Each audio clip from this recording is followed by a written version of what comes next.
Yo, good morning, big steppers. Welcome to Get the Stepping with S2. I'm your host, S2, and we about to get the stepping, get the stepping, get the stepping. Hey, all right, let's get right into it. So today I got this thing that I've watched plenty of times, but I feel like I'm bringing it up today because maybe you need to see it. So let's just hop right into it, man. It's something that I think you guys will enjoy. About the strangest secret in the world. I'd like to tell you about the strangest secret in the world. Some years ago, the late Nobel Prize-winning Dr. Albert Schweitzer was being interviewed in London, and a reporter asked him, "Doctor, what's wrong with men today?" And the great doctor was silent a moment, and then he said, "Men simply don't think." It's about this that I want to talk with you. We live today in a golden age. This is an era that man has looked forward to, dreamed of, and worked toward for thousands of years. But since it's To add context, this was written back in or there was a speech by Earl Nightingale. It was like back in I want to say either the 40s or 1950s, long time ago. And it still holds true today, which I think is really telling. So let's get back into it. here, we pretty well take it for granted. We in America are particularly fortunate to live in the richest land that ever existed on the face of the earth, a land of abundant opportunity for everyone. But you know what happens? Well, let's take 100 men who start even at the age of 25. Do you have any idea what will happen to those men by the time they're 65? These 100 men who all start even at the age of 25 believe they're going to be successful. If you ask any one of these men if he wanted to be a success, he'd tell you he did. And you'd notice that he was eager toward life, that there was a certain sparkle to his eye, an erectness to his carriage, and life seemed like a pretty interesting adventure to him. But by the time they're 65, 1 will be rich. 4 will be financially independent. 5 will still be working. 54 will be broke. Now think a moment. Out of the 100, only 5 make the grade. Now why do so many fail? What has happened to the sparkle that was there when they were 25? What's become of the dreams, the hopes, the plans? And why is there such a large disparity between what these men intended to do and what they actually accomplished? When we say about 5% achieve success, we have Think about that. Why is there such a large disparity between what these men intended to do and what they actually accomplished? I feel like time is so fast. Like when I first listened to this or saw this, I was 19 years old. I'm now 26 years old, so that's 7 years.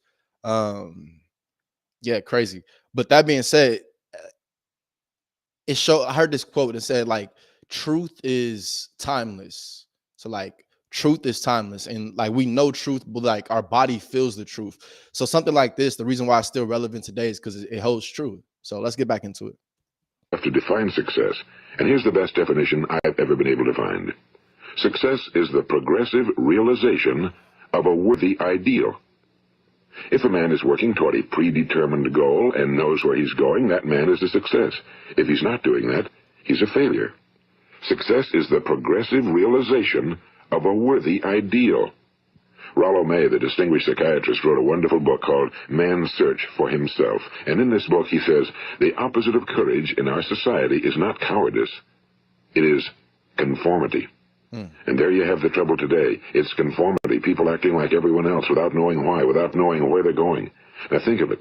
In America right now, there are over 18 million people 65 years of age and older. And most of them are broke.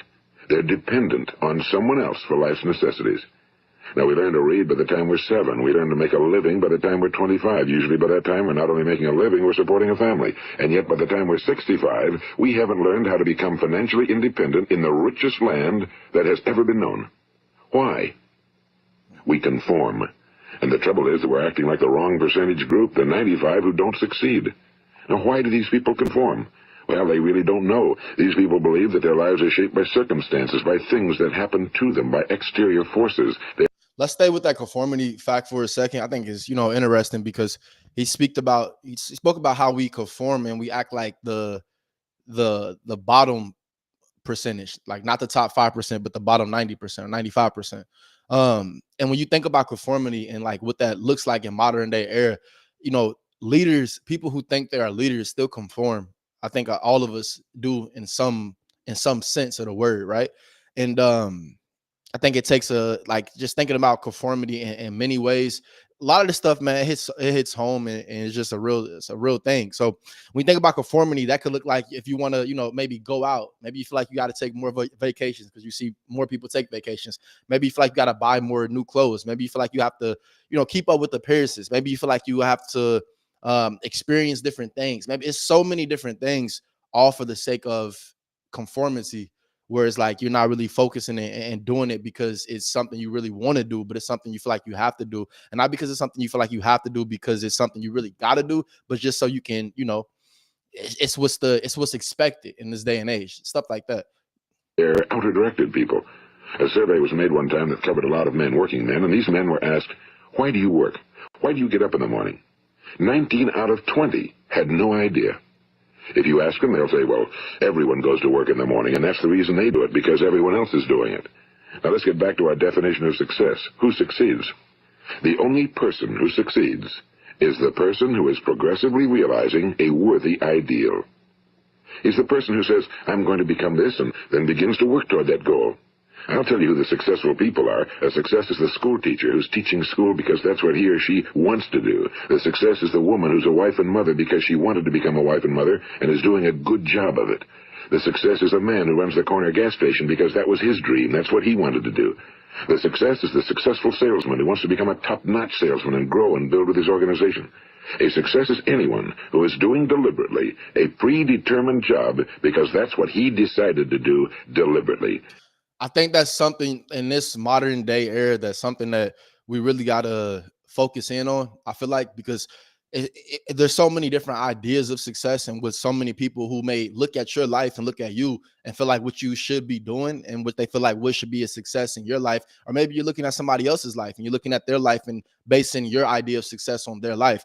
I feel like in this day and era, like I said, this is crazy. It was written back in the 1940s. The speech was given back in the 1940s or 1960s, somewhere between 1940s and 1960s. But that being said, his success is anyone who is doing deliberately a predetermined job because that's what he decided to do deliberately. I think that that is important because it's like, put it like this. I spoke about like doing on my own life. I spoke about doing a different job that I was doing. It wasn't something that I wanted to do. It was something I felt like I just, had to do just to get some money coming in. When you're doing something that you deliberately choose to do, like there's somebody else doing that same job and maybe they feel like they deliberately chose to do it and they're feeling successful because it's something that they deliberately wanted to do, right? So it's like you're not unsuccessful because you're a janitor. You're not unsuccessful because you're at the bottom, right? You're unsuccessful when you're doing something that you feel like that you feel like you have to do, and it's not something that you predetermined, like, hey, this is what I'm gonna do next. This is what I'm going to do. And this is what I'm going to put my mind to, and I'm not going to stop doing it until I get here. And then, of course, you got to, reform your route and, refigure out things that how it's going to come about. But when you put your mind to something and then you start doing it, at that point, you're successful. As soon as you put your mind to something and you start working towards it, at that point, you are successful. But only 1 out of 20 does that. That's why today there isn't really any competition unless we make it for ourselves. Instead of competing, all we have to do is create. For 20 years, I looked for the key which would determine what would happen to a human being. Was there a key I wanted to know which would make the future a promise that we could foretell to a large extent? Was there a key that would guarantee a person's becoming successful if he only knew about it and knew how to use it? Well, there is such a key, and I've found it. Have you ever wondered why so many men work so hard and honestly without ever achieving anything in particular, and others don't seem to work hard and yet seem to get everything? They seem to have the magic touch. You've heard them say that about someone. Everything he touches turns to gold. And have you ever noticed that a man who becomes successful tends to continue to become successful? And on the other hand, have you noticed how a man who's a failure tends to continue to fail? Well, it's because of goals. Some of us have goals, some don't. People with goals succeed because they know where they're going. It's that simple. Think of a ship leaving a harbor, and think of it with the complete voyage mapped out and planned. The captain and crew know exactly where it's going and how long it'll take. It has a definite goal. Now, 9,999 times out of 10,000, it will get to where it started out to get. Now, let's take another ship, just like the first, only let's not put a crew on it or a captain at the helm. Let's give it no aiming point, no goal, no destination. We just start the engines and let it go. I think you'll agree with me that if it gets out of the harbor at all, it'll either sink or wind up on some deserted beach, a derelict. It can't go anyplace because it has no destination and no guidance, and it's the same with a human being. Now let's get back to the strangest secret in the world, the story that I wanted to tell you today. Why do men with goals succeed in life and men without them fail? Well, let me tell you something which, if you really understand it, will alter your life immediately. If you understand completely what I'm going to tell you from this moment on, your life will never be the same again. You will suddenly find that good luck just seems to be attracted to you. The things you want just seem to fall in line, and from now on you won't have the problems, the worries, the gnawing lump of anxiety that perhaps you've experienced before. Doubt, fear, well, they'll be things of the past. Here's the key to success and the key to failure. We become what we think about. Now let me say that again. We become what we think about. Throughout all history, the great wise men and teachers, philosophers. So I know some of y'all might be like, man, that ain't nothing. Like, I'm saying, that ain't, I've heard that before. Like, you hear about stuff like this all the time. However, I would urge you to think, like I just talked about earlier, if you hear about it and if you constantly hear about it, then it must be true. And he covers it in a different way. And I think you can tell that everything he's talking about in here is still rings true, 60 to 80 years later, however much time it was. We'll figure it out. But yeah, let's look at how he covers it. Like, it's not a simple concept. I think he breaks it down it's a simple concept, but I think he breaks it down in a good way. And prophets have disagreed with one another on many different things. It's only on this one point that they are in complete and unanimous agreement. Listen to what Marcus Aurelius, the great Roman emperor, said. A man's life is what his thoughts make of it. Disraeli said this: everything comes if a man will only wait. I've brought myself by long meditation to the conviction that a human being with a settled purpose must accomplish it, and that nothing can resist a will that will stake even existence for its fulfillment. Ralph Waldo Emerson said this: a man is what he thinks about all day long. William James said, the greatest discovery of my generation is that human beings can alter their lives by altering their attitudes of mind. And he also said, we need only in cold blood act as if the thing in question were real, and it will become infallibly real by growing into such a connection with our life that it will become real. It will become so knit with habit and emotion that our interest in it will be those which characterize belief. And he also said, if you only care enough for a result, you will almost certainly attain it. If you wish to be rich, you will be rich. If you wish to be learned, you will be learned. If you wish to be good, you will be good. Only you must then really wish these things, and wish them exclusively, and not wish at the same time 100 other incompatible things just as strongly. In the Bible, you read in Mark 9:23, if thou canst believe, all things are possible to him that believeth. My old friend Dr. Norman Vincent Peale put it this way: this is one of the greatest laws in the universe. Fervently do I wish I had discovered it as a very young man. It dawned upon me much later in life, and I found it to be one of the greatest, if not my greatest discovery outside of my relationship to God. The great law, briefly and simply stated, is that if you think in negative terms, you will get negative results. If you think in positive terms, you will achieve positive results. That is the simple fact, he went on to say, which is at the basis of an astonishing law of prosperity and success. In 3 words, believe and succeed. William Shakespeare put it this way: our doubts are traitors and make us lose the good we oft might win by fearing to attempt. George Bernard Shaw said, people are always blaming their circumstances for what they are. I don't believe in circumstances. The people who get on in this world are the people who get up and look for the circumstances they want, and if they can't find them, make them. Well, it's pretty apparent, isn't it? And every person who discovered this for a while believed that he was the first one to work it out. We become what we think about. Every person that discovered it believed they were the first one to work it out. That's funny.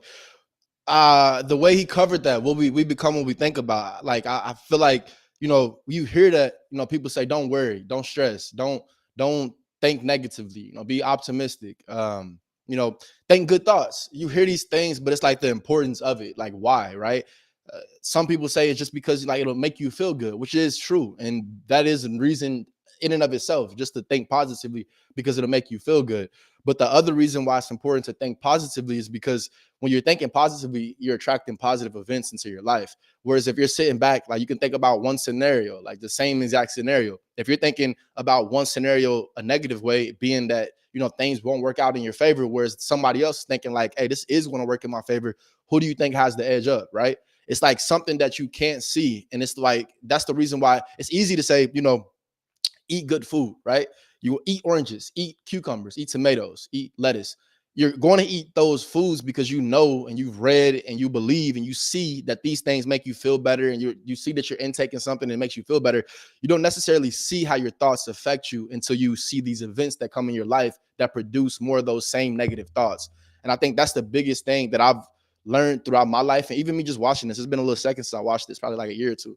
But that's the biggest thing that's early in my life that helped me just grow throughout my life and deal with everything that comes with, my business and things that I do on my, professional end, and also throughout my real life. Is because, like, I understand that if you feel like all odds are stacked against you, then if you do have nothing else, the one thing that's going for you, the one thing that you do have working in your favor is your mindset.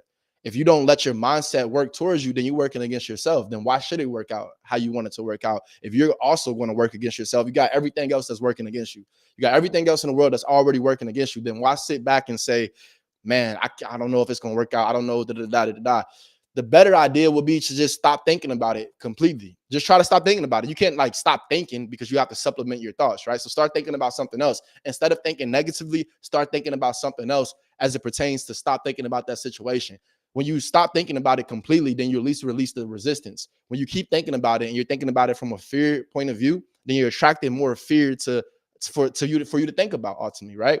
Whereas if you think about it and you're getting excited about it, you're like, man, I can't wait for this to happen. I'm excited. 9 times out of 10, you only move closer to it. Bring it to like a simple example in your own life. If you're going on vacation, you get excited about vacation because you know you're going on a vacation, right? So the closer you get to it, the more excited you get. You start thinking about it, you get excited, you get excited. Now it's an argument that can be made like this vacation is happening because you're excited about it, not because the vacation is happening that you're excited.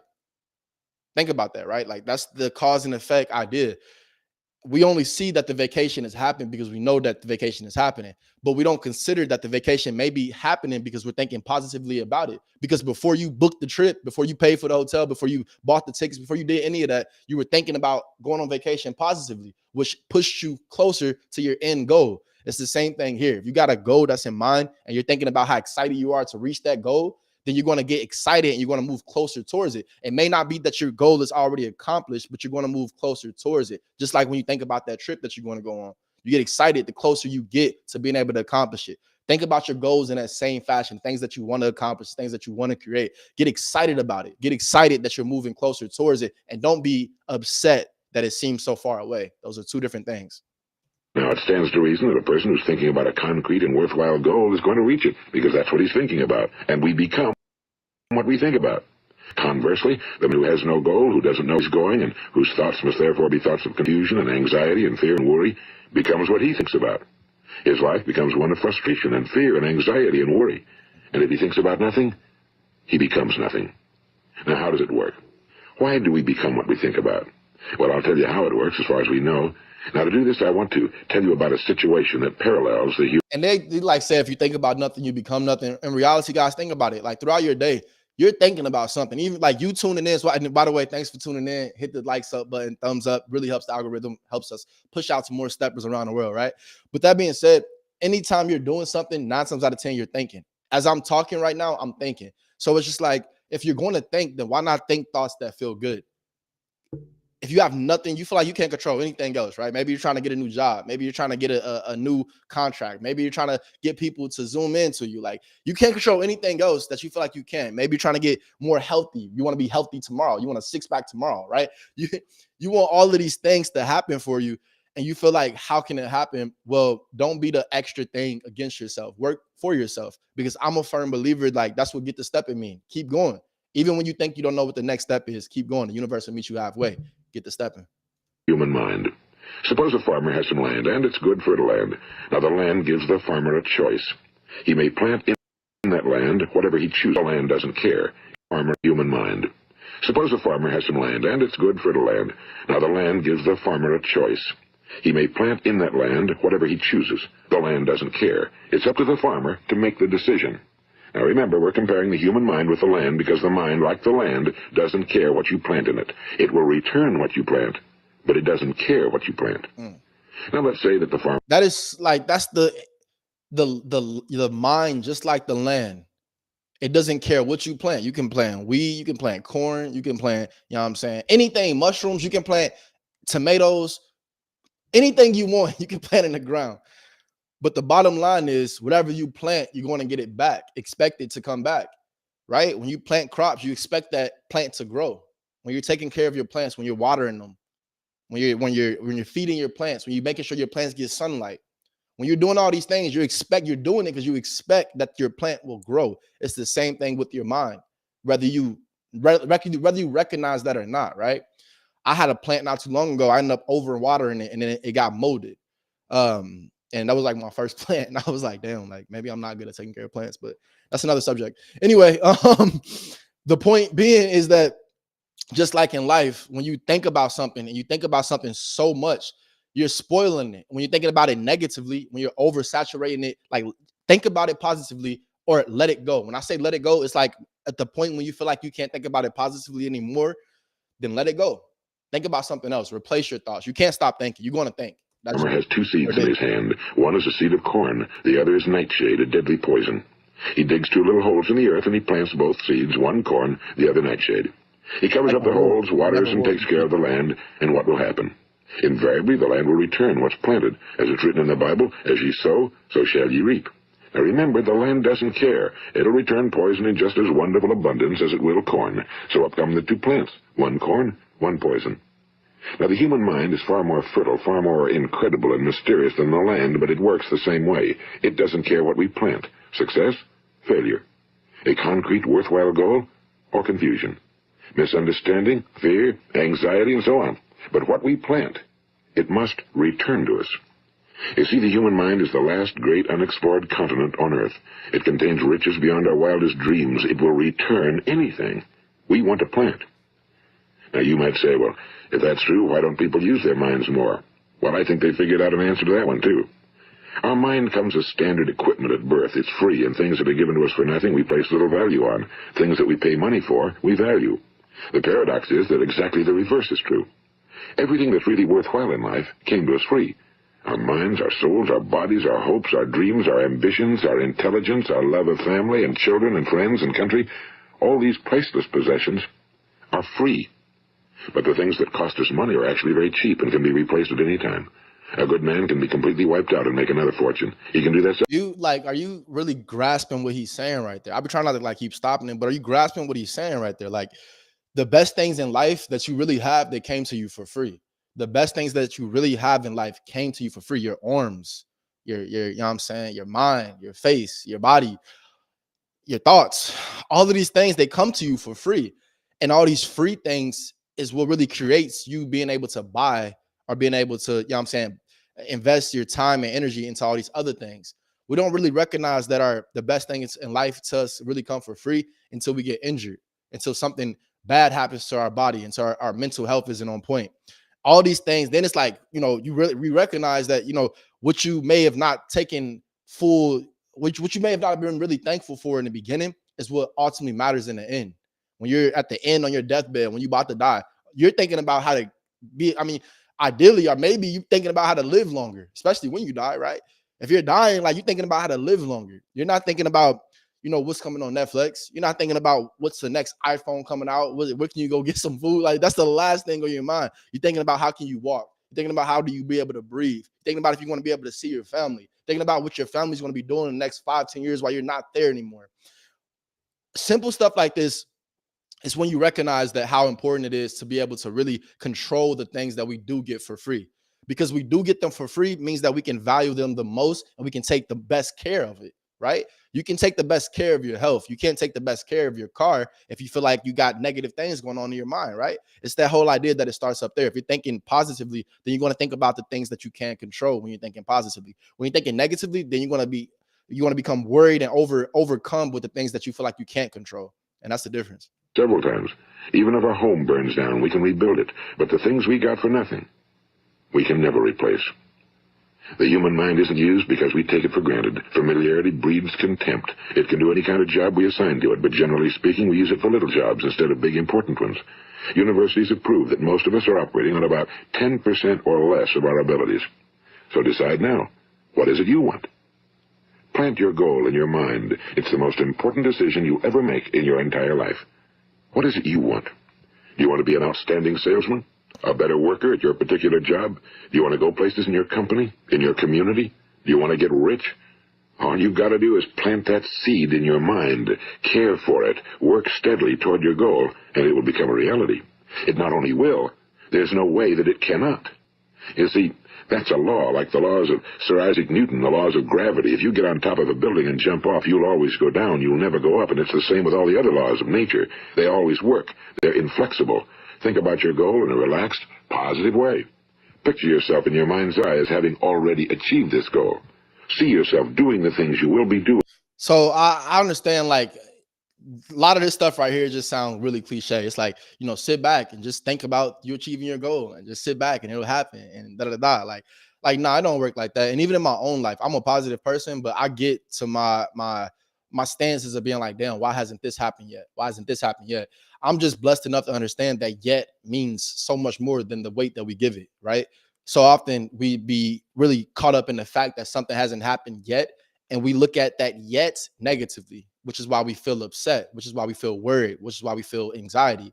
If we look at that yet positively, then we get excited. It's like it hasn't happened yet. Oh, yet, which means that it will happen. So when you stay with that yet and really recognize that the yet is really the determining feeling in that sentence, in that statement, that's what's going to determine how you end up feeling, depending on how you feel about yet, depending on how much you believe in yourself and your ability, then that's what really matters. But that being said, just a lot of the stuff that he's saying right here just sounds cliche. It's like, just sit back and, meditate, and just think about it and it'll happen. I think we so often place little value on the power of positive thinking because it takes longer at least in my life, I can attest to this, that it takes longer for good things to happen. It seems like it, right? It seems like it takes longer for good things to happen than when you're thinking about something bad. It seems like that just happens right away. And I don't think we really recognize it because it's like the bad thing, we may just chalk it up to the fact of like, man, this is already about to happen. Like, I already thought this was about to happen. So it happened. Ooh, I knew it was going to happen. I knew it was going to happen because I thought it was about to happen. So it happened. We don't look at the fact that maybe that's why it happened, because you thought it was about to happen. You even knew it was about to happen. You expected it. So it happened. You don't look at that expectation and the fact that you were thinking and all that may be a result of why the bad thing happened. Whereas like when something positive happens, we just get, I'm trying to speak in like a general sense. When something positive happens, we get excited about it happening, but we don't even think about maybe that the positive thing that happened was as a result of us also thinking positively about it. But maybe it's because the moment you think about that positive thing to when you see the result of it, it's so far in between that you like, you done probably been through so much before that positive thing happened that you like, man, did thinking have anything to do with it in the first place? At least that's how I be feeling sometimes. When you've reached your goal. Ours has been called the phenobarbital age, the age of ulcers and nervous breakdowns and tranquilizers. At a time when medical research is raised to a new plateau of good health and longevity, far too many of us worry ourselves into an early grave, trying to cope with things in our own little personal ways, without learning a few great laws that will take care of everything for us. These things we bring on ourselves through our habitual way of thinking. Every one of us is the sum total of his own thoughts. He is where he is because that's exactly where he really wants to be, whether he'll admit that or not. Each of us must live off the fruit of his thoughts in the future, because what you think today and tomorrow, next month and next year, will mold your life and determine your future. You're guided by your mind. I remember one time I was driving through eastern Arizona, and I saw one of those giant earth-moving machines roaring along the road at about 35 miles an hour with what looked like 30 tons of dirt in it. A tremendous, incredible machine. And there was a little man perched way up on top with the wheel in his hands guiding it. And as I drove along, I was struck by the similarity of that machine to the human mind. Just suppose you're sitting at the controls of such a vast source of energy. Are you going to sit back and fold your arms and let it run itself into a ditch? Or are you going to keep both hands firmly on the wheel and control and direct this power to a specific, worthwhile purpose? It's up to you. You're in the driver's seat. You see, the very law that gives us success is a two-edged sword. We must control our thinking. The same rule that can lead a man to a life of success, wealth, happiness, and all the things he ever dreamed of for himself and his family. That very same law can lead him into the gutter. It's all in how he uses it, for good or for bad. That's so powerful, and it's kind of scary because it's like we don't look at that as a thing, right? And this is like, I'm excited to be like doing this with y'all because like that's the way like my thought process is developed and like over the years is because I've recognized this, right? Like when it comes to how we think, it can lead us, like he said, to our riches, but it also could lead us to our demise, how we think, just our thought patterns. But we got to take a step back and realize what causes thought patterns, right? Your thought patterns are heavily influenced by your how you grew up, your environment that you currently live in and that you were raised in. And ultimately, it's really staple, like the staple of your personality is determined by like when you're 7 years old, 7 to 8 years old.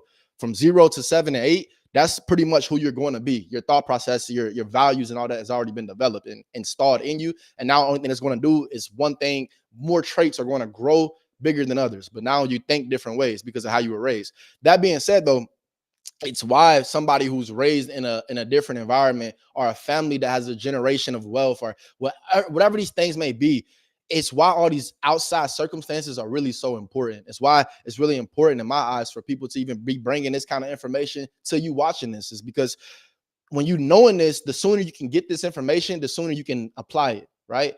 I'm a big believer in that. This is like why my hang up with school is, right? Because we learn a whole bunch of stuff, but you wait so long to apply it. And a lot of the things that you learn in school, you never really apply. So, and when it comes to stuff like thinking and the power of metaphysics and just being able to be in tune with who you are internally, on how who you are internally affects your life externally, and the events that it brings towards your life, the sooner that you're able to get this information, share this information, and really just, indulge yourself in this kind of information, the better off you'll be within your own life, because you'll recognize that the power that you have. I feel like just within a lot of spaces, and we're about to get into Dr. Umar right after this, but I feel like in a lot of spaces, Black community, and not just like the Black community, because I'm one of the people, like I think it's a thin line. Like, I don't like when people just bashing on the Black community and just like acting like, what I'm saying, we so horrible as a people. But the fact of the matter remains is, like, in the Black community, we come from a different lineage, right? Our lineage 400, not even 400, but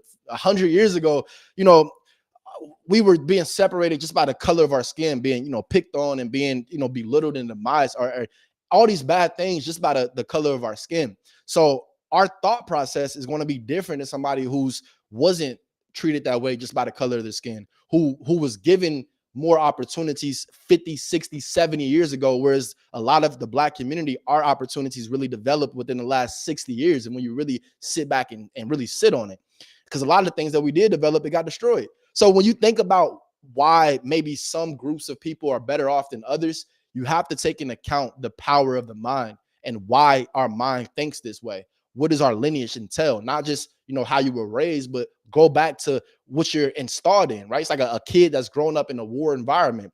That kid can't process what they're growing up in, but the fact that it still remains that they were exposed to it. We were exposed to different things. So that being said, I think this is a great way to finish this off and jump right into our next topic. Let's get into it.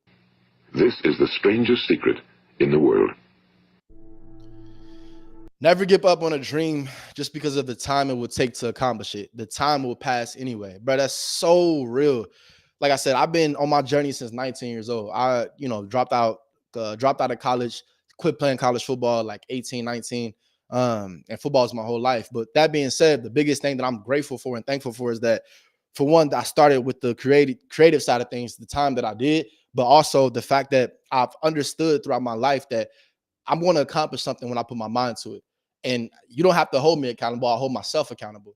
Because when you think of it like that, you realize that time is always now. So yeah, it might not come when you think it will come. Like even with me, like to be with monetization, when I got monetized, like it might not have happened when I thought it was going to happen, but it happened. And when it happened, the time was always now. So if I had stopped, then it would have never happened. So it's like, just keep going, because it's going to happen. It's not a question of if it will happen. It will happen. The time will pass. And when it happens, it's not a matter of when, because when it happens, it'll be right now when it happens. It won't be, you won't be like, man, maybe you will. I have actually. But the point is, when it happens, man, keep going, because it's going to happen now. And when it was going to be like, dang, that's a breeze. That's what I feel. And that's what I've been exposed to. All right, bro. Let's get back into this next one we got here. All right. Here we are. Oh, the chat on the screen. If you got anything you want to leave in the chat, you know what I'm saying, let me know. Leave a little chat. All right. And here we go.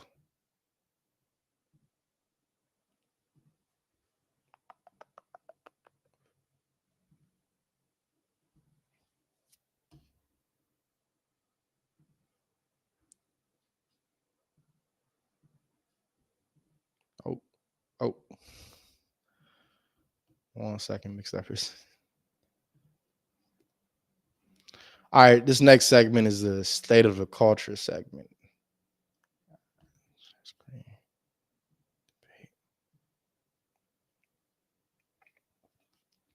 All right.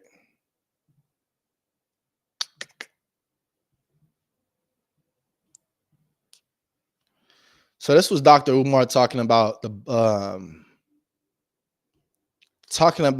black community and how hip hop affects the black community.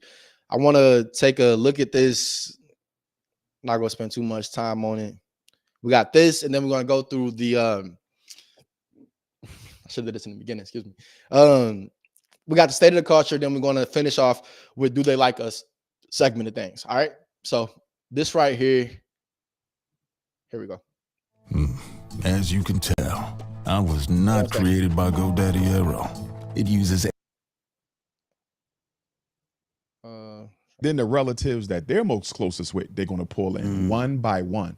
The worst thing you can do with your family, the worst thing we can do with black people is invite everybody to the table at the same time. Same thing, right? We just going to the microcosm. So for me, if I'm trying to organize my family, I'm only going to go to. All right, hold on. Challenge. Introduce yourself to the audience one more time. This Mouse Jones, I'm back. Here we go. I just want to challenge some or just get a bit clarity from my own. When you say that hip hop isn't of the hood anymore, or hip hop has become this thing, are we talking about the culture of hip hop, or are we talking about the industry of hip hop? I'm talking about both, and I'm gonna tell you why. Yeah. I don't like when we have conversations about the degenerative side of hip hop and members of the hip hop community, which we all are, will try to scapegoat the degeneracy as gangster rap. Yeah. All right, so I want to preface this. You already just asked. You talked about like what's the difference between the hip hop culture and the hip hop music, right? And how those things relate. So let's go back a little bit. Make sure y'all caught up. Talk to the audience one more time. This Mouse Jones, I'm back. I just want to challenge some or just get a bit clarity from my own. When you say that hip hop isn't of the hood anymore, or hip hop has become this thing, are we talking about the culture of hip hop, or are we talking about the industry of hip hop? I'm talking about both, and I'm gonna tell you why. Yeah. I don't like when we have conversations about the degenerative side of hip hop and members of the hip hop community, which we all are, will try to scapegoat the degeneracy as gangster rap. Yeah. And say that the culture of hip hop is something different. Right. That may be true. But you know what the problem is? What? If that is true, why don't those who claim to identify with the progressive side of hip hop do not hold accountable those who engage in the degenerative form of hip hop? How do you in other words, go ahead. Take the BET Awards. And of course, BET owned by white folks. We understand, right? But guess what? The positive and the negative are on showcase there. There's no delineation made.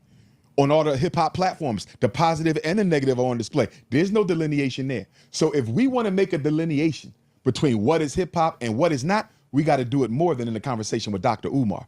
Because the question I would ask people, is Jay-Z hip hop?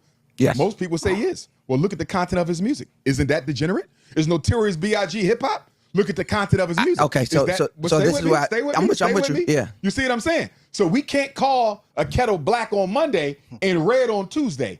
Either it's hip hop or it's not. And before you respond, let me give you an analysis to make it a little bit more clear. Let's take the African American Muslim community. Yes, sir. And Christian community, right? There's brothers who go to the masjid for Juma on Friday. And What are you about to say right here? Really, like, y'all probably didn't see this clip, but I don't think y'all saw this part. I didn't see this part. I saw like some of it this morning. I was like, y'all got to save this. But I saw some of this. Check out what he about to say. outside wilding Friday, Saturday. Wilding. Yeah. And when you go to the imam and say, that dude right there just took a life the other day, you let him for Friday prayer, you know what he gonna say? Then he's not living Islam. But if he's not living Islam, why the hell he in your masjid? Do you see what I'm saying? You're looking for a way not to have to engage the negative elements because you ain't got the courage to step to them and shut that shit down. And that's what's happening in hip hop. The conscious artists and those who claim that the gangster rap ain't really hip hop, why you ain't saying that to the gangster rappers? Why you ain't going to the BET Awards and Cause them niggas gangsters. Nah, but when you really check out what bruh's saying right there, but that really makes sense because when you think about it, it's like we basically what he's saying is like we subculture gangster rap and say that it's not really hip hop culture. For the people who don't like the gangster rap elements or the things that they're talking about in gangster rap, for people who don't like those kind of elements and what they're talking about, we substitute what they're talking about right there. And I mean, we put them in a small category and say that that's not fully hip hop. That's just a portion of what they're talking about, but that's not what the hip hop culture stands for. But his thing is like, okay, if this isn't what the culture stands for, then why not stand against that kind of music or that kind of behavior? So I'm gonna watch a little bit more of it, but get to a different part of the interview. Saying no more nominations for negative content. If you disrespecting women, if you promoting violence, if you promoting irresponsibility, guess what? No more nominations for you. If that ain't hip hop, why that ain't been done? Bro, he be turning up, don't he? Yeah. Show me the accountability. I think the accountability happens on multiple levels, but I don't think hip hop holds itself accountable. Thank you. I agree with Thank that. you. I That's agree with where that I'm at. 1000%. Yes, sir. I have a video where I discuss hip hop being in desperate need of a Me Too movement. Yes. I talk about this. Yes. You know, we've come across each other and Yes, sir. stuff. Yes, sir. You know, through Unc, through Charlotte. Yes, but sir. yeah, I'm always saying that. I think my problem is that when we sit as black people or members of black people as members of the hip hop community, we can't allow outsiders. We can't allow people, and sometimes it's black people that are outsiders too. Okay. Not every black person is a participant or lives the hip hop culture. You may be a black person, but the hip hop culture you may not subscribe to, right? So just because you're black, I don't look at you for that, right? I need to know that you partake in the hip hop culture, that you subscribe to the hip hop culture, to have not talking about you. I got you. I'm saying when we're looking at that, basically. So to say that, I say should have been clear about what he was talking about as far as the hip hop culture. When I think about the hip hop culture, he probably talking about, you know what I'm saying, how people talk, act, and things like that, where they were raised around, you know, where they were raised, things like that. But I wish he had been more clear on what he meant. The degeneracy, saying that is a part of hip hop, I don't know if it is. I know it's a crime.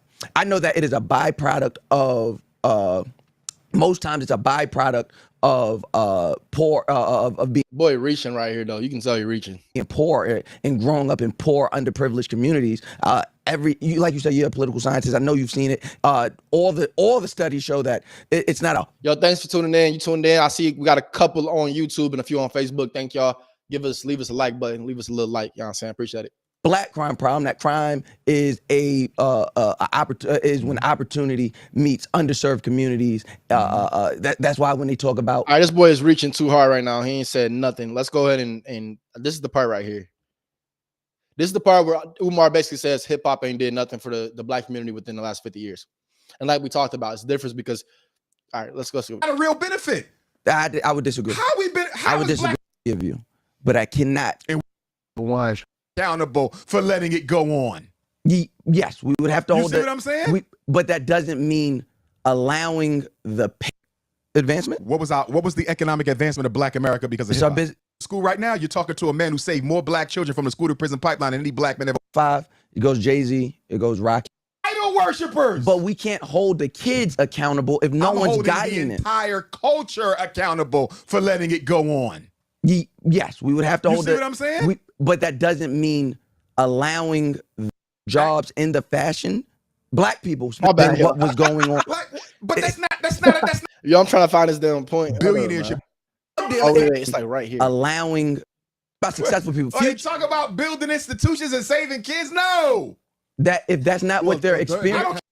Nah, you don't have to black listen. people. No, I'm not saying that. The job of an artist is not just what we should be doing. We're also this is what we're going through, but let's take it here. You only get a handful who do that. They're not progressive. We're also talking about 9 times out of 10.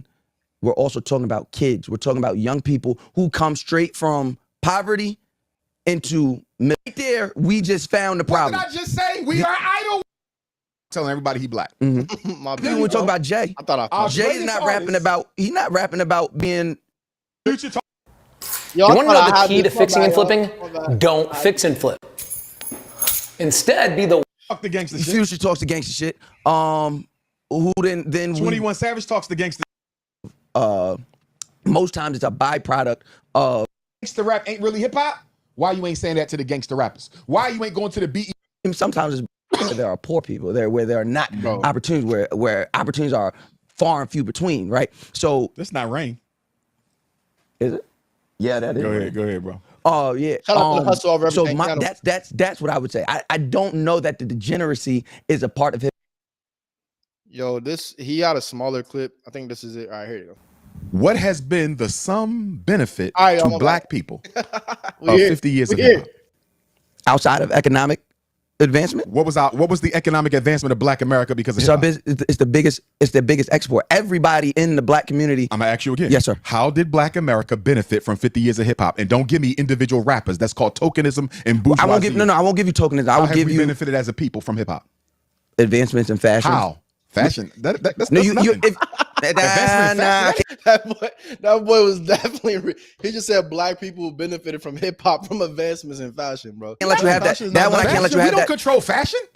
What are you Anyone talking that's about? able to make money, any black person that's able to make a living in an industry, Bro, how many is that? The labels that It's people way wear more is now. white people It's labels. way more now What are than you- what was going on. Like, but that's not a real benefit. I would disagree. How is Black disagree. America benefiting from fashion? What are we talking Any about? advancement in fashion How for black do we benefit people. from fashion, bro? But those same companies just came out. What was the company that came out and they're boosting up their prices for bags by like thousands of dollars? LVMH. Yeah, that's not beneficial to black people. Yeah. So You're missing what He reaching. He knew he was. I'm saying. If hip hop, when hip hop comes, hip hop is an entire culture. Our fashion, the way we walk, the way we How talk. is that a benefit to Black America? Because now people who didn't have access to jobs in the fashion, black people specifically, who didn't have access to jobs before the explosion of hip hop, 50 years these ago. white companies that make billions of dollars. Forget the off white of companies. our- I'm talking about black-owned companies Like that have who? come. How many? Fubu, Carl Kanai. Kanai. I'm getting out of here. What? Fuck wearing Fubu and Carl Kanai. You said it fit. Boy, You're tripping, moving. bro. You're moving the goal. You're moving the goalpost. You're moving the goalpost. You said in 50 years. Boy, You said in 50 years. You reaching, bro. You reaching. That's not true though. People That is a reach. What? You said in 50 years. 50 years. What has You said 50 transpired? years. This ninja went back to the late 80s. No. This is crazy. No. Yes, it is. Yes, it but, is. But it's not as obvious. It's not where it was before. no, that boy is reaching heavy. I mean, if you want to say like Kanye, maybe just Kanye. I mean, like in this day and age, Kanye. I mean, what are the black fashion people? He said more, which is why I wish I got the whole thing. But in general, that guy's. Let's finish this off real quick. But the advancement that those four men. Boom, boom, boom. So 50 years, I've you had bravado. on a Fubu jacket and some Carl Kanai. No, And listen. for the billions that hip hop make, I'm supposed to be content with that. I didn't say be no. content. You asked a you asked question. which I brands. offered you. Horrible Yes. answer. Give me something. A horrible answer. Who decides Horrible war? answer. Who decides war? Literally having a line come out with H&M right now, and a black person owns that line. There was nothing about that, y'all, that made me feel like that's the truth. Personally, I don't know what they just. Hold on, real quick, yo. Oh yeah, all right. So yeah, like that was wild to me. Personally, I feel like, yo, leave a shot if you know what I'm saying in the community. I appreciate y'all tuning in. But wait, that's crazy. Like to say that. So personally, I feel like to go back to the original question, which is like, what is black people or what's hip hop done for black people in the last 50 years? I feel like in my personal life, what hip hop has done for me, I never looked at hip hop as something to like, you know, let to really do something for me, to give me any type of real guidance in my life. But in times of me like wanting to chill, you know what I'm saying, wanting to create some memories, wanting to just, you know, get extra pumped up in the gym, that's what I've used hip hop for. I do, and to go to Dr. Umar part, because he speaks about this more, and I wish I don't know what was happening there, but he talked about how basically when it comes to the hip hop community, artists and people that are influencers that are influencing that culture, your responsibility is more than that of to just gain wealth for yourself and wealth for your family and doing whatever it takes to gain that wealth for yourself and your family. If that's what you want your responsibility to be. So somebody like Dr. Umar, his values is different, right? He stands for the advancement of black people, the advancement of our species, are the advancements of our group, right? Of Black people and Black culture, and how it can really impact people. That's what he stands for. There's been some questions about him in his school and about all that kind of stuff. I'm just trying to add full transparency. But that being said, he does make some valid points. And I think that the point of that hip hop hasn't done much for the Black community in like a real sense is very true. Hip hop ain't done nothing for people. And I don't think people really been looking for hip hop to do stuff for them. Whereas maybe in the beginning, not even maybe, in the beginning, there was like a real revolution when it came to hip hop. They mainly voiced what the people were feeling. So in it providing like a stream of outlet of consciousness to it's like a podcast, right? Like you listen to a podcast because maybe somebody's saying something that you agree with and you feel like it's refreshing to hear somebody agree with you. So you feel like you're not alone. It was the same thing with hip hop when it like maybe first started and with music in general. But I feel like it just hasn't progressed to actually do anything concrete in our daily life. Hip hop does nothing, and it could do so much more. It could give people knowledge to different, it can give people access to different kind of knowledge that can impact them on a daily basis. And I feel like that stuff is very important. I feel like it's very important because with these platforms that a lot of artists have and the platforms that a lot of influencers and all these people have, you can really, and you still can monetize it. You still can monetize your, you know, the way you impacting these people. But I feel like there's more. But the problem is that in society, bad news travels quicker. It travels quicker to say I ran up on my op block and I shot him pop. Like it travels quicker to do these kind of things and to say these kind of things than to talk about how you just helped your brother out off the side of the street, go get a job, and now he's, you know, living and now he got something to eat. Like it takes a lot more and it sounds a lot cooler to talk about doing other things because negativity sells. It's like why our sporting events, right? Our top sports is like football, and UFC and all these type of negative, not negative, but violent sports. Basketball, golf, and all this kind of things. Yeah, they're up there, but they're not the top things. So people like to see violence, boxing. People like to see violence. And I think people like to hear about it because it's just like, oh, I can't believe that happened. Or, oh, I can't believe. It's just about finding that balance, I believe. So, you know, and especially at least talking about things that you actually experience. The worst is somebody talking about things that they never experienced. Now, if you're talking about stuff that you done, you know, seen or experienced and, you know, been a part of, I can respect that. But if you're talking about stuff that you ain't never did, you know what I'm saying? You know, you ain't even from that kind of background, then you really just a waste. Literally, like you're just a waste, and you're just drawing more toxic chemicals on the hip hop and that on the culture and on the kids' minds, right? Horrible. All right, so said my 2 cents. If you got a chat, leave a super chat today, right over there. All right. We have another one here, Big Steppers. So, oh shit. Do they like us? Do they like us? Do they like us? Yo, this segment, we're about to actually stick with Dr. Umar here because he made some interesting points that I think really need to be covered. And I didn't see this one yet, to be transparent. Let me see. All right, I didn't see this one yet, but I feel like this point needs to be covered. All right. Appreciate y'all tuning in. Go ahead and hit a like for the algorithm, and let's get the stepping. All right. So here we are. Why Black people, Dr. Umar on Black people supporting Donald Trump and his concerns about the rise of immigration. Shout out to I Never Knew TV. So many YouTube channels. Shout out to I Never Knew TV. That is the person that did this video. I Never Knew TV. Check them out. All right. Including myself, Republican in November. Well, they fighting for themselves. Couple reasons why Black folks may go Republican in November. Black people may go Republican in November. Number one, I think they're finally getting disenchanted with the Democrats. I think it's finally beginning to seep in. I think a lot of the analyses that are being made by Black political thinkers, including myself, I think Black people are really starting to see that we've been had. I mean, to have voted this way for 90 years and got nothing out of it, it's time for a change of some sort. That's number one.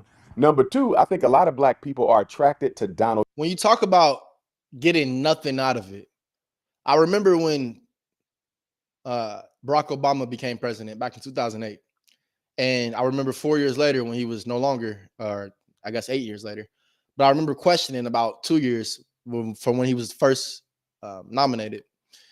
What has he done for black people? And I remember being told that, like, you can't look at it like what he's doing for black people. It's the fact that he's in there and he can't just focus on black people because, that'll be hard for him and it's good. But my thing was like, and I was probably like 14 years old, something like that, 13, 14. My thing was like, but if he's not going to do anything for us, then who will? And when we talk about doing stuff for black people, what does that mean? Would it have been nice if black people had reparations? Yes, I do think it would have been great for black people to have reparations a long time ago. Do I think it'll happen now? No, I don't look forward to it. I don't think it will happen. But I do think black people should have had reparations a long time ago. Literally a long. Black people were promised land. They were promised so many things in this country that they either were given and it was taken from them, or that they never got. I think or it was destroyed. I think that, yes, black people should have had reparations. I don't think we'll get it, though. I don't think it'll ever come. I don't think it'll ever come. But I'm not the type of person where I'm going to sit back and be upset about it and blame the world about it either. But that being said, though, the Democratic Party, black people have been voting for them. And it's like, what if they actually done strictly for black people? They've done things strictly for other communities. I don't even have to go into it. We all know what I'm talking about. But the Democratic Party specifically has put a focus on other communities. But when it comes to black people, it's like we just get skipped over in this country. Even when you look at the immigrants, right? People are coming over illegal immigrants, and they're getting money.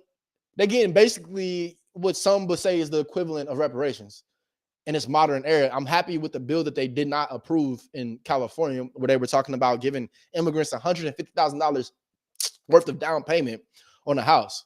It was something like that. But the bottom line is, why are you giving them free money when black people been here? Just like to stay focused on communities, right? Illegal immigrants are a community. Black people are a community. Asians are a community. All these people, different people are communities. Black people are a community that's been in this country, that were forcibly brought to this country. Some black people were already here, because we got into that yesterday about the difference between being black and being of ethnic background. Black is a color. It's not an ethnicity. So that being said, there were already black people here, if we're just talking about color. But black people from Africa that were brought over on ships and brought to this land, they're not even being considered to be given anything in this modern era. Whereas when you got illegal immigrants that are coming over here for free, I ain't got no problem with the Mexicans, Hispanics, all of them. They're cool.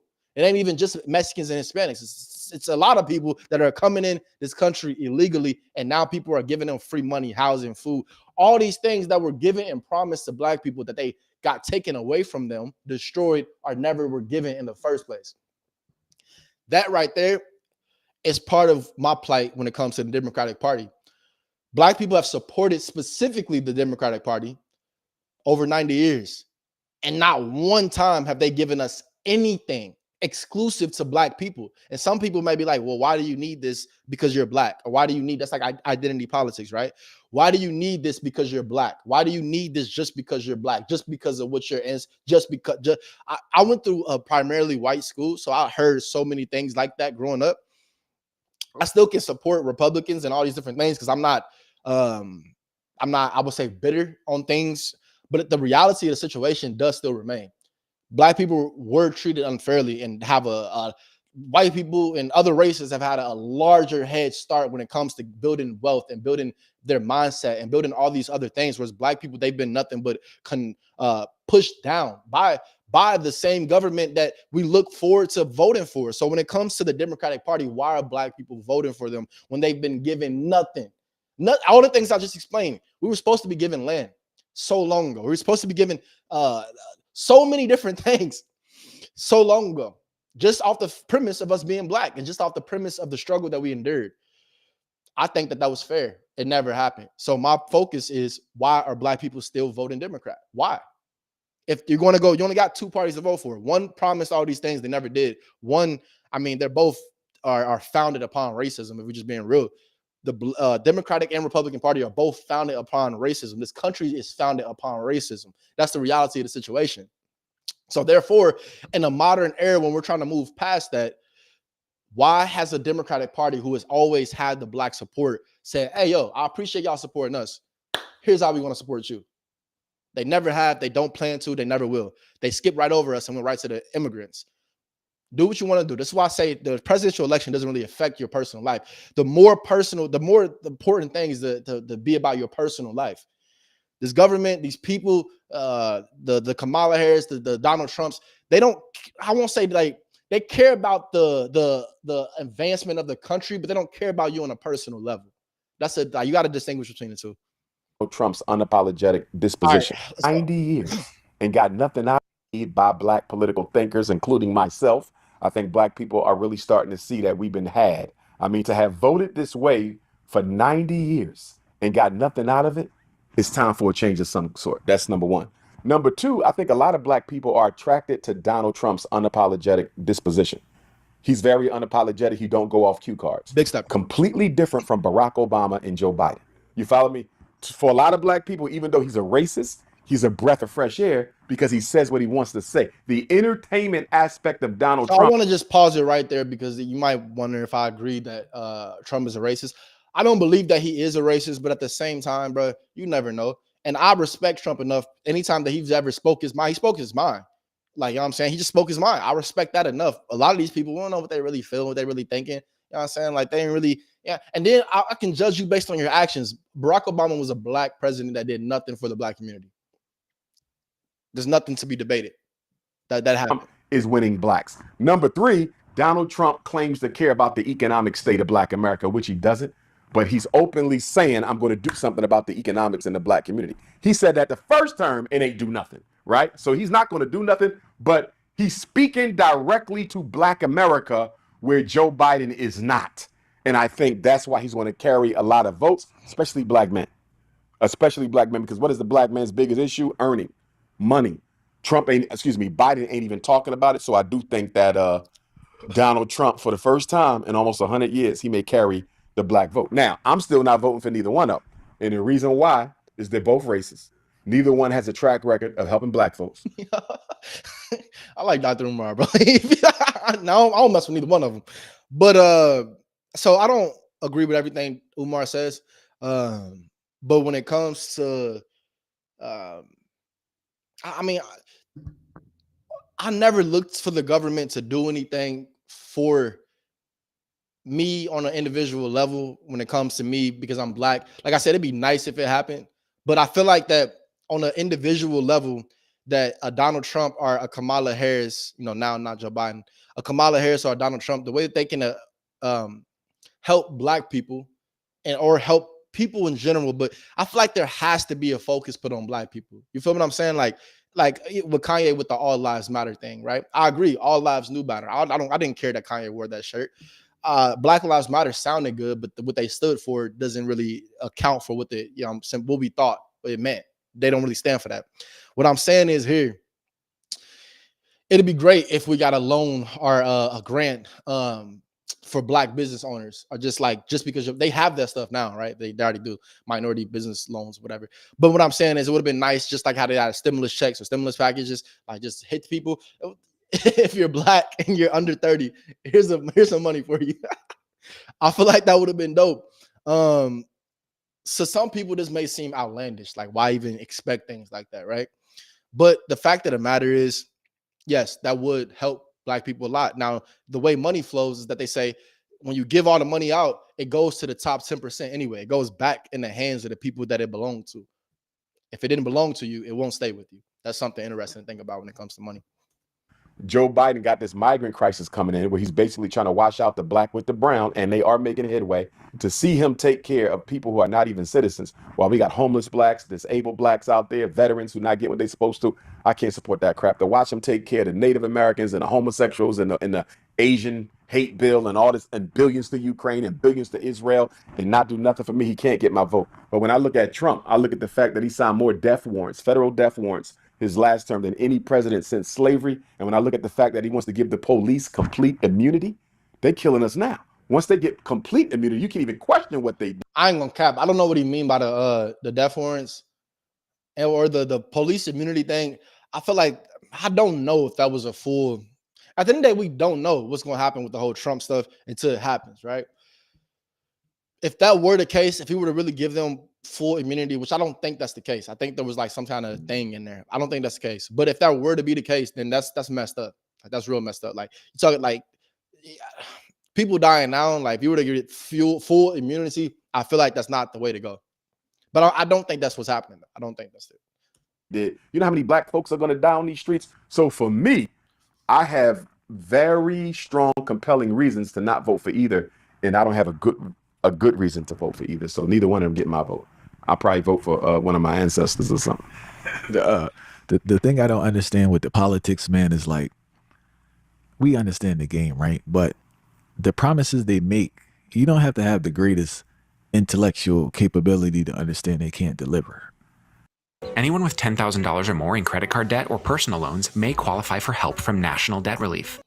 Or will not deliver. Or Yeah. will not deliver, Yes, right? sir. So that's the whole point I don't understand with this commitment, because I don't understand how people argue, specifically black people. I don't know how they understand. I don't understand how they argue about politics in this modern day of time, as if like this person's actually going to help you and this other person's actually going to help you. And like, if we observe what's going on, even what you said with immigration, right? Mm-hmm. I'm not trying to be Dr. Doom, but fire look kind of rough for black people moving forward, how the system's set. And I don't see these people doing anything to assist. So we may want to come up with another plan outside of walking behind these people and looking for them to do something. Absolutely. And here's the other thing. The immigrants are here for three main reasons. Number one, to replace us at the polls, even though they're not citizens in many jurisdictions due to election fraud. If you have a work permit, you can damn sure get a voting permit. You follow me? So one of the reasons Joe Biden brought them in here is to aid them at the polls. So they're here to replace us at the polls.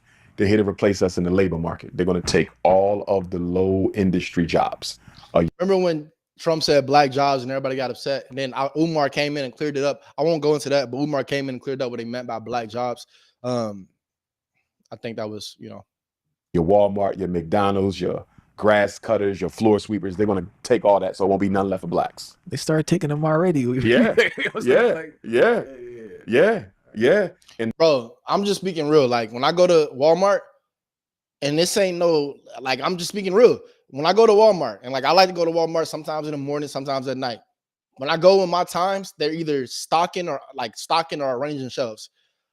It's like I say 80% Hispanic, and like 60% of them don't speak English. Like I'm not lying. I'm not lying. Like I said, I have no problems with Hispanic people. I like Hispanic people. People mistake me for being Hispanic. But that's the reality of the situation. It's like 80% Hispanic people working at Walmart, and especially the people that stocking the shelves and like in the back. And about 60 to 50% of them do not speak English. I'll be like, yo, like, can I get? And they be like, like, they pull out they pull out the phone and they're like, type it. I'm like, they're trying to the Skyline chili at. Oh, chili, and they type it in. But my thing saying that is, those were jobs that you primarily saw black people working. Whatever. I didn't like to hear, to be transparent, when Trump said black jobs, I didn't like to hear that. Because it sounded like, and the way he was saying it too, like black jobs. The way he was saying that, I didn't like it. But the fact of the matter is that, jobs like that were primarily black people jobs. And it's not our fault, bro. It's like I just explained, our race, we started off, like, it's like if you started a race, if you had 200 years to race, and we just started 40 years ago, you had 200 years, 150 years ahead of us to get going and keep, your motion, then of course your quote unquote job title is going to be different than what somebody else imagined. I'm fortunate enough to not be in that, category, but I feel like that there has to be a empathy to the black community, knowing that, that was a lot of our jobs. That was a lot of our force. Now you bring in Hispanics who are willing to basically work for lower than what black people were doing. They're willing to work for way lower than that because they're also happy just to be here. So of course they want to go with the people that brought them over here, that want them to stay here, and that also don't care about them being illegal, and them they're ready to give them more benefits than people that's been here and that's been it's like, I don't know, it really does frustrate me. Like, that's part of the reason why the whole legal immigration thing frustrated me, mainly just because black people were technically came here illegally. Black people from Africa, They didn't want to be brought here. The only difference is the people that's coming here now, they want to be brought here. So they're welcoming in, which is good. But it wasn't like black people from Africa were coming here because they wanted to be, they heard America in the West, the gold revolution, the gold rush in the West. So they hopped on their ships and they, went across the Atlantic Ocean and landed in North Carolina and then traveled all the way to the gold rush and to the West Coast. And then they were able to build land in the West and settle up between Colorado and Utah and all these different places. Like, it's the complete opposite story. They were brought here and then they had some people escape to the West, thankfully. But even the ones that went to the North, they were brought back down to the South. Like, it's such a completely different story. And it amazes me that nothing has ever been done for us, really. And the third reason, and I hate to say it because I don't want to see this, but this is America. I believe that at some point in the future, I don't know how soon, I don't know how distant, America is going to instigate a racial clash between brown people and black people. If you look at Chicago, the brothers and sisters are already talking about it in Chicago. They say, yo, that's interesting. I didn't even see this part. That is the way where they put these migrants at in our community. They were telling me how some of the Latino gangs are recruiting them, arming them. They're hurting black people. They beat up one black girl really bad, messed the whole eye up. Nobody went to prison. They said, if you look at the writing on the wall, they are arming themselves to one day rise up against us. There was something, this white woman did a report on YouTube where she said a whole bus full of migrants came to Chicago and somebody from the army brought bags full of weapons on there. She said she saw herself. If this doesn't go as quickly as they want it to go in terms of us being replaced by them, they're going to yo, shout out to the creator. I never knew TV. I never knew TV. Instigate a racial class that will lead to a mass loss of life for black folks, because the government is going to stand with them against us. We're going to be seen as the perpetrators. So black people need to get armed. So I'm not a doomsday person like Umar. I don't buy into like I'm very independent with my political beliefs, and my beliefs just of the world, how it works. But that being said, I can see, it's the writing is on the wall when it comes to black people and Hispanic people that's being brought over illegally and just illegal immigrants. There's been multiple things in Chicago and also New York. I saw there was like this one black dude that was just like, man, I'm out here every day and I can't get in the shelter, but y'all bringing them in the shelter. Like, it's a homeless black dude that was basically trying to be in a homeless shelter. He couldn't get in the homeless shelter because it was all filled up by illegal immigrants, bro. Ain't that's so crazy to me. But at the same time, it is crazy to be associated with that. We need that type of help. But that's why, like, instead of me ignoring that side of our culture, being black culture, I'm embracing it from the standpoint of like, there are black people out there that need it. And there's also white people out there. Like, every white person ain't rich. Every white person ain't, well off. Every white person isn't just in a abundant state. There are also white people that are homeless and that need to be in homeless shelters and mental institutions and working at Walmart. I'm not I'm not gonna lie. When it comes to Walmart, bro, the people in the back that comes out and stock the shelves, they were used to be black. Now they're primarily Hispanic. It never was primarily white. I'm not gonna lie. There's never, when it comes to Walmart, it was never primarily white at Walmart. I'm not gonna lie. It was never that. Now when it comes to the employees, never. All right, let's go ahead and we're done with this one, man. I'm about to hop into this Boosie one real quick. I wanted to show y'all this because I thought this was really interesting. All right, real quick. So Boosie agrees when it comes to Dr. Umar about black people and Trump, but he don't agree that black people should vote for Trump. He believed that black people are voting for Trump because we got the slave master syndrome. Let's check it out, yo.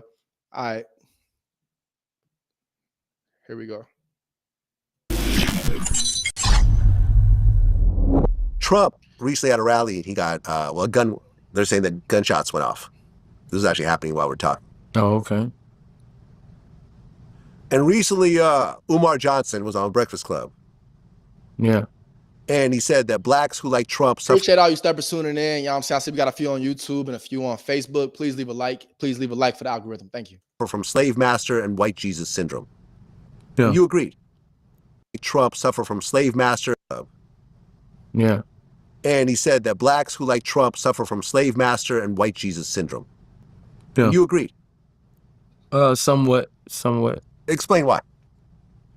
I mean, I follow that brother, and when he speak, bro, you gotta listen, man. You gotta, you know, it's just, he made me realize that everybody who bring Trump up say the same thing. All my people, like, they say the same thing, bro. I was like, damn, I just heard this shit. Like, everybody, all my... I want to make a point, though. Like, it's important to recognize that the only reason we going over Boosie talking about this is because he's Boosie and what he means to the black community. And this is what I was talking about earlier, bro. Like, when it comes to the black community and our heroes and things like that. It's funny because I had a talk with my pops, or like a debate rather, talking about if Diddy was a hero. And I thought Diddy was a hero. I was staying like, I was like, Diddy a hero? He a hero. And then more stuff came out about Diddy. And I'm like, oh, I can't even talk about him like that. But all I'm saying is the only reason we're looking at Boosie is because, like, bro, we don't care. Boosie's probably not the person to talk about when it comes to politics, but our culture, we don't look up to the senators. We don't look up to the mayors, the black mayors, the black senators, the black lawyers, all these other things, all these other different job titles and occupations. We don't look up to those people. So the people that we look up to are the ones that probably aren't qualified to be talking about politics, bro. It's like when that one lady told LeBron to shut up and dribble. Wasn't good to say that, but at the same time, it was a white lady. At that time, my thought process was more on some other stuff, so I was upset, but I wasn't sitting back and just peeping like, yo, white people, and like, to make it a black and white thing, right? This is just to make it a black and white thing. White people and white people culture, which black culture is the culture. Right? Let's be clear. Black culture is the culture. There's no other culture. When people talk about culture, whether you white, black, Asian, Hispanic, whatever, you're thinking about black culture. But that being said, that's just when they say culture, thinking about black culture. But that being said, though, when it comes to how white people interact with each other, they're not looking at, I don't know, Elton John or say Elton John. Hey, shout out to my white people tuning in, bro. I know y'all ain't listening to no Elton John. Yo, my point is, though, they ain't looking at Ed Sheeran or I'm trying to think of white entertainers now. Oh, Taylor Swift did just endorse Kamala Harris, so that's funny. Ed Sheeran or Eminem or Justin Bieber or all the other white artists out there. They're not looking at white artists to give political advice. You feel me? That's the interesting part when you think about black people and think about black culture.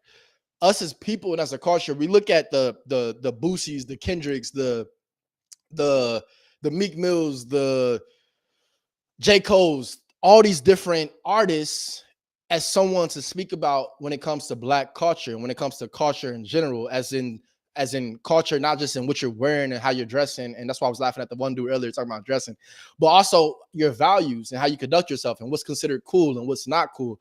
We look at these people to determine those things. If that's the case, then these people also should be more qualified and be more aware about what they're talking about. But also the media, I mean, they're going to talk to them because the people look for them for that kind of stuff. So it's a real interesting thing when it comes to black culture. Like, we look at these people for advice when in reality, these people, not even for advice, but for their opinion, rather, not even their advice, but just for their opinion. And we value that opinion enough to implement that in our own life and take it as advice. Because a lot of times, a lot of rappers and artists, they just like, man, I'm just giving my opinion. Like, I'm not a hero. Like, I'm just trying to give my opinion and leave. So that being said, let's listen to Boosie's opinion here and let's figure out, do we agree or not? People, I'm gonna keep it real. They say the same thing. Trump gonna give us money. That's all it is. I'm just telling. I'm gonna keep it real. You know, like, most of my people, they be like, you know, niggas, everybody, they be like, Trump was getting them checks, you know, so, you know. Yeah, I mean, I think he's gonna win. Yeah, I'm not voting for neither one. Yeah, I mean, it's a tough call now because Biden looks like he's just not there anymore. Yeah, Biden act like Biden saying all the wrong shit. No, like he called Kamala Harris Vice President Trump. Yeah, he might have dementia. He introduced the Ukrainian president, Zelensky, as President Putin. He probably ain't getting enough rest, man. He keep fucking up. He doing that. You know. Wait, Boosie funny, bro. But nah, the funny part about this too is that, of course, Biden's dropped out, but this was the thought process of people. The fact that we were so upset that I'm saying Biden was like this, like that, but then this same party, Democratic Party, turns around and put Kamala Harris on us when they knew Biden wasn't up to it. They knew. Instead of them just keeping it in 100 and be like, yeah, bro, tripping. We need to get him out of here ASAP. They tried to tell us that he was okay. Like we were special or slow or something. Like, bro, I see that he's not okay. Stop telling me he is. Now we flip back a couple months later, and these same people are trying to tell us that we should trust them and what they're saying and what they're thinking. And how can we trust you when you lie right to our face? But that being said, they get good points because they got a black woman in there. That's the only reason I'm considering vote for it, to be real. If she was just a white person or just a white woman, I would be more so with Trump, just way more. The fact that it is a black woman and the fact that she got that like just soft and warm spirit about her, but she got some swag about her. I'm not gonna lie. I just feel like she got a nice little, like she'll give you a nice hug. We talked about that yesterday. She'll give you a hug. Trump, you gotta look at him in the eyes. You can't blink. You gotta look at him right in the eyes. Don't blink once. Do not break contact with Trump. With Kamala, she was like, hey, honey, how you doing? I'm like, what's up, Kamala? How you doing? Like, I just feel like she'd give me a nice hug. I feel like she feels refreshing. But all of that being said, she's more of a politician. She comes from a party that lied to us. Straight up lie. I can't get jiggy with that, bro. It's gonna be really hard for me to vote for her just based on that. But at the same time, I'm still 49, 51% leaning in favor of Trump, even after that debate, which, to be honest with you, I feel like she came away the winner in that debate. But that's another story for another day. He's too old, man. Like he's just, I just think he's just not there anymore. He's not the same guy that we voted for 4 years ago. Look at the debate. I only feel like Kamala won because she just as a person, not because she said so many things in her neither one of them talked about no policies for real. Like they got into it's a real ego match when it comes to like the US presidential election. It's funny, but it doesn't really do anything for the American people. From 4 years ago, and look at the debate now, it's like a totally different human being. Yeah. And you want him to go 4 more years? I just say let Kamala Harris run. That's what I said too. Let that black woman run. Let's make history. Let's make. So this is what I wanted to say. You see how Boosie whole attitude changed right here? Bro got excited when we talk about that black woman. Like, bro don't care about the actual how the policies may affect him or how things may actually affect the black community or things like. He just like, let the black woman in there. And that's what I'm saying, that the Democratic Party, they get a W for that. The fact that they put a black woman in place, because a lot of people only care about the figurehead, me included. I told you, like literally, if that would have just been a regular white guy, if Tim Walz was John Walz or whatever dude name is, I don't know. If he was the nominee himself, especially like Gavin Newsom or something like that, I think he charismatic too, Gavin Newsom. I just don't like none of his policies. That's the California governor. But that being said, he actually is somebody that just as far as charisma, I like as a politician, what I'm saying, he carries himself well. You have to put him and Vivek against each other. I feel like Vivek would running about the park. I feel like Vivek Ramaswamy, he should have been the vice president or something, you know what I'm saying? But I mean, whatever about the JD Vance dude, whatever, he cool, whatever. History. Let's make history again. President. Boom. Let's make history again. Yeah. See? Let's do it. I'd rather see Kamala ride. I'd rather vote for Kamala Harris. Yeah. If Biden is running, I probably just won't vote. If Kamala Harris is running, I'll vote for her. I mean, I think it's gonna be a close election. Not if Biden runs. I think it'll be a blowout. I don't know. If Biden runs, I think Trump will blow him out. It would have been. I don't know, man. I mean, it wouldn't really matter to me. I mean, I try to take my shit off that worldly shit. If you thinking about all that worldly shit, that shit'll stop your grind. You gotta focus on your grind. Fuck what's going on with a president. You gotta figure out whatever situation it is that under this president, you gotta figure out how to go get that bag. Stop worrying about what's going. Like, is this gonna determine that? You gotta focus on your hustle. True. Facts. So we'll right there, bro. That's really what it's about. Like at the end of the day, when it comes to leave a chat. Appreciate y'all tuning in. Leave a chat. But when it comes to the presidential election and the race, bro, it don't mean that much. Like you gotta focus on yourself at the end of the day. That's why like somebody like Boosie and a lot of people that are voting for Kamala Harris, even Plies, right? Somebody like that, they look at it like, bro, this really don't affect me either way it goes. They ain't worried that much on taxes. They ain't worried like The biggest thing, and we're going to go over this, is Kamala Harris unrealized gains tax. For me, that's a big no-no. Like, if there's anything that would make me vote for Trump, that's 100% this one. 100,000% this one. Because the unrealized gains, we're going to talk about that probably tomorrow or something, but the unrealized capital gains tax means that the money that you make, right? So say if you work a W-2 or something like that, or if you're not a W-2, but if you're an entrepreneur, whatever matter, or whatever way, when you get paid, however you receive your payment, you got to get taxed on that. Either you're setting your taxes to the side if you're an entrepreneur, or if you're a person that's, a W-2, then you're getting taxed on as soon as you get your paycheck. That being said, when you get your paycheck, your money, you're going to start investing into other things, other assets. Maybe you want to buy some stock. Maybe you're going to buy some real estate. The unrealized gains tax means that once you start gaining, your stocks start growing, or you start getting more equity within your real estate, they're going to be taxed in the money before you ever take that money out. So just because it's growing, excuse me, just because it's growing on paper, they're going to start taxing it. So you're already taxed on it. You're not even taking this money out, and you're still being taxed on it just because you're able to show that you gain money. She wants to do that. And in reality, I don't think she will do that, because a lot of billionaires support the Democratic Party. And that should tell you something. If it doesn't tell, to me, it says something. It says that, obviously the Democratic Party, they work for the billionaires because that's how they get their money, right? People in politics, they're getting their money from donations. They're not getting their money because they work for it, because they were an entrepreneur. That's why I personally align with somebody like a Donald Trump or a Vivek Ramaswamy. They came in with their own bread, so they don't have to listen to the establishment. Somebody like a Kamala Harris, Joe Budden. This thing just said Joe Budden. Bro, somebody like a Kamala Harris, Joe Biden, Obama, they were not entrepreneurs. They did not make their money, right? They didn't, like right now. It's like if me working a job, right? If I'm at a traditional job right now, I'm not on live stream. I'm not live streaming right now. I'm not doing what I'm doing right now if I'm at a traditional job.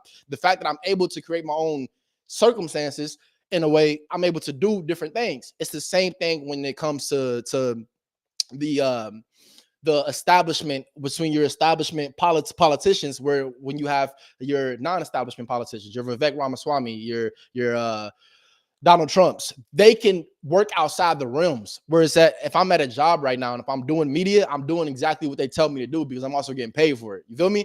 So it's a difference. So these other politicians who claiming that there's so much for the people that they're going to tax the rich and they're going to tax all these capital gains taxes, they're going to get elected on that, right? It sounds really good. They're not going to implement that. If they implement that, then you're going against the people who give you money, right? So you can't go against people who give you money. There's billionaires and millionaires giving the Democratic Party money. That's how they get their money. Trump, on the other hand, of course, is getting his money too, but he's getting his money from a lot of middle America, like the South Dakota, North Dakota, small, like a whole bunch of people in there too.